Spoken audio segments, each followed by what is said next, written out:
नमस्कार विद्यार्थियों।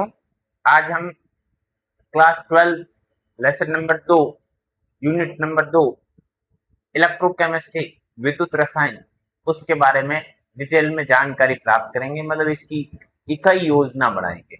इस इलेक्ट्रोकेमिस्ट्री में हम कौन कौन से गुणधर्मों का अध्ययन करेंगे, किन किन बातों को देखेंगे, कौन से बोर्ड में एग्जाम में प्रश्न पूछे गए हैं और कौन से आ सकते हैं, उसकी संपूर्ण जानकारी एक के बाद एक वीडियो अपलोड करके आपको दी जाएगी। आज के इस वीडियो में हम इसकी एक यूनिट प्लान बनाएंगे, इकाई योजना बनाएंगे कि इसमें हम कौन कौन से टॉपिक का अध्ययन करते हैं। तो सबसे पहले बात करते हैं विद्युत रसायन, जिसको हम पढ़ते हैं इलेक्ट्रोकेमिस्ट्री। मीन्स विद्युत ऊष्मा को रासायनिक ऊष्मा में, रासायनिक ऊष्मा को विद्युत ऊष्मा में।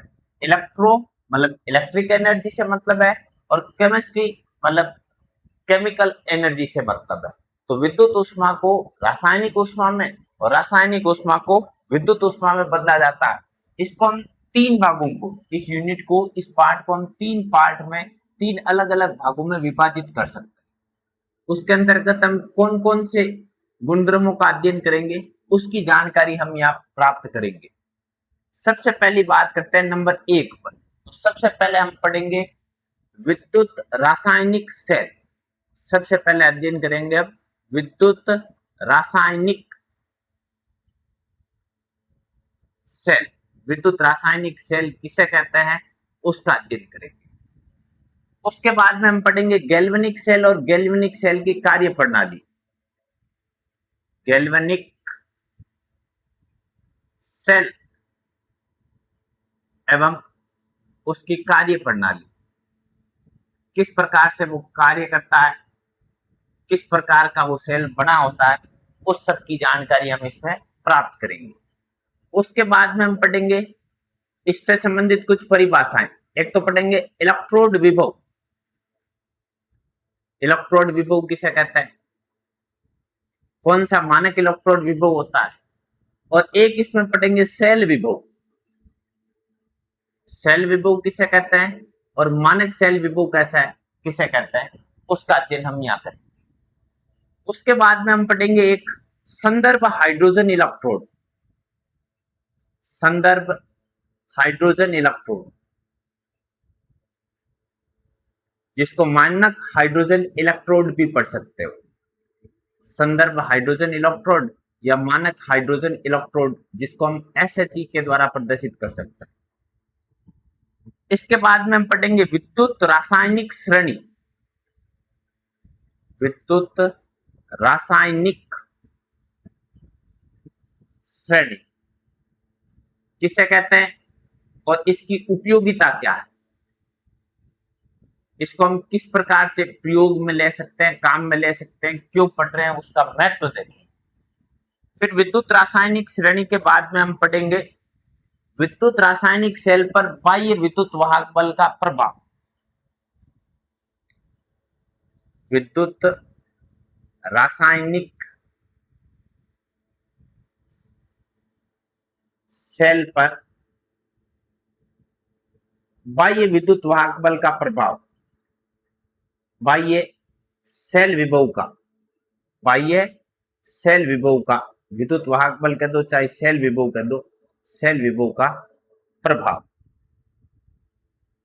अगर विद्युत रासायनिक सेल को बाहर से किसी बैटरी से जोड़ दिया जाए तो फिर उसकी कार्य प्रणाली किस प्रकार से परिवर्तित होगी।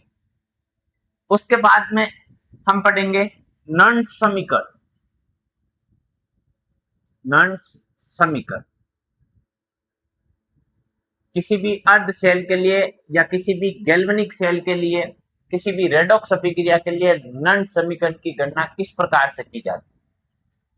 फिर नर्न्स समीकरण के द्वारा हम सेल विभव, सेल विभव, मानक सेल विभव, मानक सेल विभव, रासायनिक साम्य स्थिरांक जिसको हम लिखते हैं कैसी, व गिब्स मुक्त ऊष्मा, मानक गिब्स मुक्त ऊष्मा परिवर्तन की गणना करेंगे। इन सब की गणना करेंगे। इन सब की गणना किस प्रकार से की जाती है नर्न्स समीकरण के द्वारा, वो सब इसके अंतर्गत देखेंगे। ये तो होगा विद्युत रासायनिक सेल, जिसमें हम ये कह सकते हैं कि ये हमारा पार्ट नंबर हुआ 1। फिर बात करते हैं दूसरे पार्ट। दूसरे भाग में हम क्या पढ़ेंगे? तो दूसरे भाग में हम सबसे पहले पढ़ेंगे विद्युत अपघटनी सेल। विद्युत अपघटनी सेल, अपघटनी सेल। फिर नंबर 2 पर पढ़ेंगे विद्युत अपघटन के नियम। विद्युत अपघटन के नियम, जिसको हम ये भी कह सकते हैं फैराडे के नियम। फैराडे के नियम, 2 नियम दिए थे विद्युत अपघटन के लिए फैराडे ने, उन दोनों नियमों का अध्ययन करेंगे। फिर हम इसके बाद में पढ़ेंगे विद्युत अपघटनी सेल में, विद्युत अपघटनी सेल में उत्पाद की गणना। उत्पाद की गणना, कौन कौन से इलेक्ट्रोडों पर कौन कौन से पदार्थ का निक्षेपण होता है और क्यों होता है, किस प्रकार से होता है, उसका अध्ययन हम इसके अंतर्गत करेंगे। फिर कुछ शब्दावली पढ़ेंगे, कुछ परिभाषाएं पढ़ेंगे। किन किन की परिभाषाएं पढ़ेंगे? तो सबसे पहले पढ़ेंगे विद्युत धारा, जिसको हम आई के द्वारा प्रदर्शित कर सकते हैं। दूसरी परिभाषा पढ़ेंगे हम चालकत्व, जिसको जी के द्वारा प्रदर्शित करते हैं। तीसरी परिभाषा पढ़ेंगे चालकता, जिसको हम कप्पा के द्वारा प्रदर्शित करते हैं। उसके बाद में पढ़ेंगे सेल स्थिरांक, जिसको जी स्टार के द्वारा प्रदर्शित करते हैं। उसके बाद में पढ़ेंगे मोलर चालकता, लैम्डा एम के द्वारा प्रदर्शित करते हैं। फिर पढ़ेंगे तुल्यांकी चालकता, लैम्डा ई क्यू के द्वारा प्रदर्शित करते हैं। फिर पढ़ेंगे सीमांत मोलर चालकता या अनंत अनुता पर मोलर चालकता, लैम्डा एम नोड के द्वारा प्रदर्शित करेंगे। ये सारी परिभाषाएं, सारी शब्दावली हम इसके अंतर्गत देखेंगे। उसके बाद में हम देखेंगे चालकत्व, चालकता और मोलर चालकता पर, चालकत्व, चालकता और मोलर चालकता पर सांद्रता और तनुता का प्रभाव। सांद्रता एवं तनुता, इन दोनों का प्रभाव देखेंगे। सांद्रता और तनुता के द्वारा इनका मान किस प्रकार से परिवर्तित होता है, उस सब का अध्ययन हम इसमें करेंगे। उसके बाद में हम पढ़ेंगे कोलराउस नियम। कोलराउस नियम और उसकी उपयोगिता या अनुप्रयोग के दो। कोलराउस नियम और उसके अनुप्रयोग, किस प्रकार के अनुप्रयोग होते हैं वो देखेंगे। और लास्ट में हम पढ़ेंगे आयनिक विलयनों की चालकता का मापन। आयनिक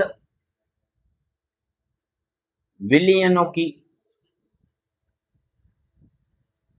चालकता का मापन।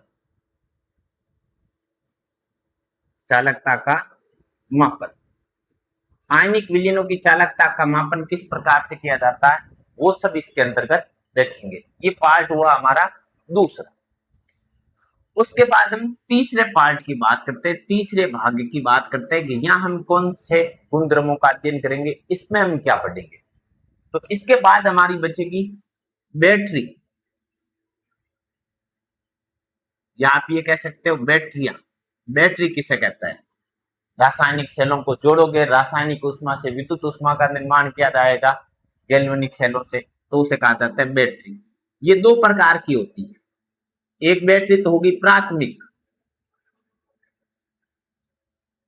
प्राथमिक बैटरी, और एक होती है द्वितीयक बैटरी। प्राथमिक बैटरी उसे कहेंगे जिसको पुनः आवेशित नहीं कर सकते। प्राथमिक बैटरी के अंतर्गत हम 2 एग्जाम्पल पढ़ेंगे। एक तो पढ़ेंगे शुष्क सेल,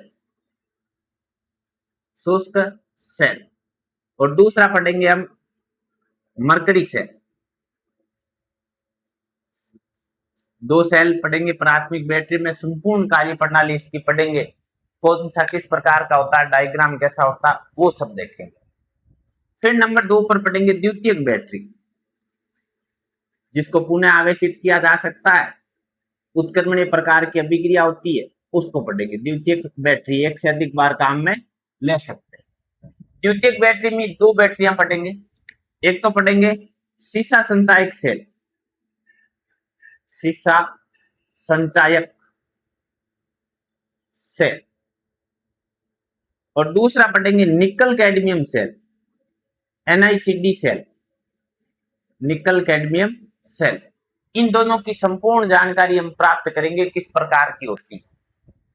उसके बाद में बैटरी के बाद में दूसरा टॉपिक इससे संबंधित है, वो है ईंधन सेल, जिसको आप H2O2 सेल भी पढ़ सकते हो, बेकाले सेल भी पढ़ सकते हो। इसकी हम कार्य प्रणाली पढ़ेंगे। प्रदूषण रहित सेल भी पढ़ सकते हो, इसकी हम कार्य प्रणाली पढ़ेंगे कैसा होता है। और लास्ट टॉपिक रहेगा हमारा संसारण। संसारण की क्रिया एक विद्युत रासायनिक सेल के रूप में प्रयुक्त होती है, तो किस प्रकार की होती है, कौन एनोड के रूप में प्रयुक्त होता है, कौन कैथोड के रूप में प्रयुक्त होता है, किस प्रकार की इसकी क्रियाविधि होती है, ये संपूर्ण जानकारी इसमें प्राप्त करेंगे। तो यह है विद्युत रसायन इलेक्ट्रोकेमिस्ट्री, उसकी इकाई योजना। एक बार इसका स्क्रीनशॉट लो, फिर हम बताते हैं इसमें कौन कौन से गुणधर्मों का हम बारीकी से अध्ययन करेंगे, कौन कौन से प्रश्न इससे संबंधित बढ़ेंगे। विद्युत रसायन इलेक्ट्रोकेमिस्ट्री 3 पार्ट है, अलग अलग भागों में बांटा। पहले पार्ट में हम क्या पढ़ेंगे, विद्युत रासायनिक सेल किससे कहते हैं, किस प्रकार से वो कार्य करता है। फिर गैल्वेनिक सेल और गैल्वेनिक सेल की कार्य प्रणाली पढ़ेंगे, क्या क्या होता है उसमें, उसका फोटो कैसा है, क्रियाविधि सही। इलेक्ट्रोड विभव और सेल विभव की परिभाषाएं पढ़ेंगे। इसके साथ मानक इलेक्ट्रोड विभव और मानक सेल विभव को भी परिभाषित करेंगे। फिर संदर्भ हाइड्रोजन इलेक्ट्रोड SHE किसे कहते हैं, इसके रूप में किसको आप प्रयुक्त कर सकते हो, इसकी कार्य प्रणाली कैसी होती है, उसकी संपूर्ण जानकारी प्राप्त करेंगे। इसके साथ इसके द्वारा इसकी उपयोगिता क्या होती है, इसका उपयोग किसमें लेते हैं, किस प्रकार से अर्ध सेल का मानक इलेक्ट्रोड विभव निकाला जाता है, वो सब इसमें पढ़ेंगे।